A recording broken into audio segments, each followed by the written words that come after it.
What is up, guys? Welcome back to the FordTechMakuloco channel. So today I want to address a question that I get a lot, and I mean a lot.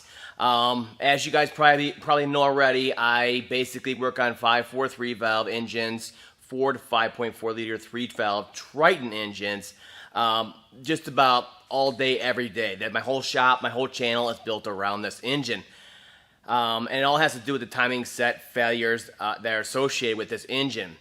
So the question I get a lot is, since I've been through a lot, I have a lot of experience, and I rebuild a lot of these, why do I choose the OE style plastic composite tensioner?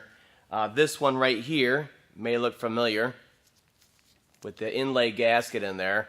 Why do I choose that instead of swapping out to the upgraded old style cast iron ratcheting tensioner from the older 5.4 liter 2 valve engines? And it is true, this tensioner from the old 2 valve engines will bolt up and work on the 3 valve engines. So why don't I use them? Well, it ain't cost. It's hard to really say it in words, so let's illustrate it on another engine, the 3.5 liter EcoBoost, that's having similar issues with their timing sets and chain stretch, etc. And the changes that Ford made, running changes to the engine, the timing set that Ford made to address those issues. Let's take a look.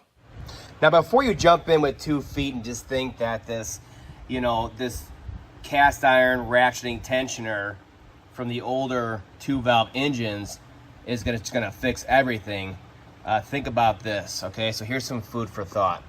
So another example of Ford getting away from the ratcheting tensioner is this 3.5 liter EcoBoost engine. So originally from the factory, they used a cast iron ratcheting tensioner, kind of similar in design to the 5.4 2 valve engines back in the day, okay?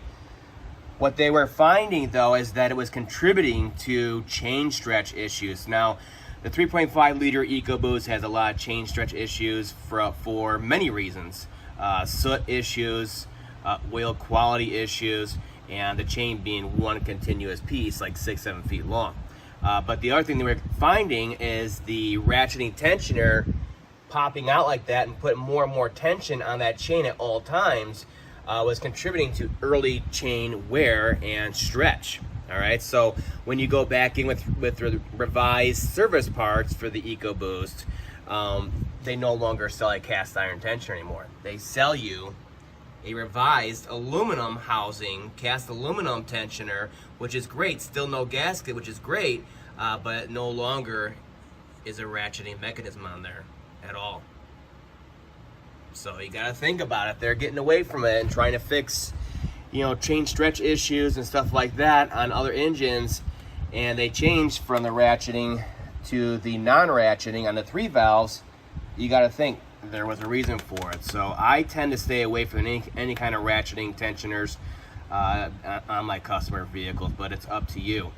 Now, the one other thing that some people are doing out there is they'll still use the ratcheting cast iron tensioner, okay, because they want the housing durability and the no gasket issue. They avoid the gasket issue. What they're doing is they're actually modifying, they're getting rid of the ratcheting part of it, and they're keeping the rest of it. All right, so they're basically chopping off the ratcheting part so it cannot ratchet out on it, and they're fixing it that way. So, but I do not approve of that at all. Once you start modifying stuff, you have potential for engine failure.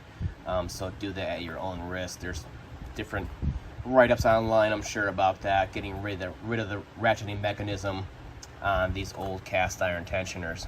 So just, food for thought. If they're getting away from it here to fix an issue like that, you may want to just stick with the plastic housing tensioners that are non-ratcheting on your 5.43 valve.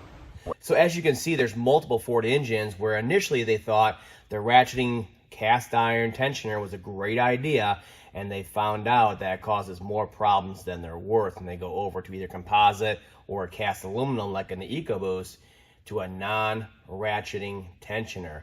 And the reason why I also use these is the seal on here is an updated seal. So I've seen this new style go 180, 200,000 miles. So at that point, technically, you're ready for a timing set anyways. Go in there for a full refresh and keep going down the road. So there are multiple reasons why Ford is switching from cast iron tensioning to non-tensioning, and it's not just cost. Just food for thought. Before you jump on the bandwagon and jump on these, there is potential for failure due to the chain stretch and extra tension on the chain caused by the ratcheting mechanism. That's all for now. I'll see you guys next time.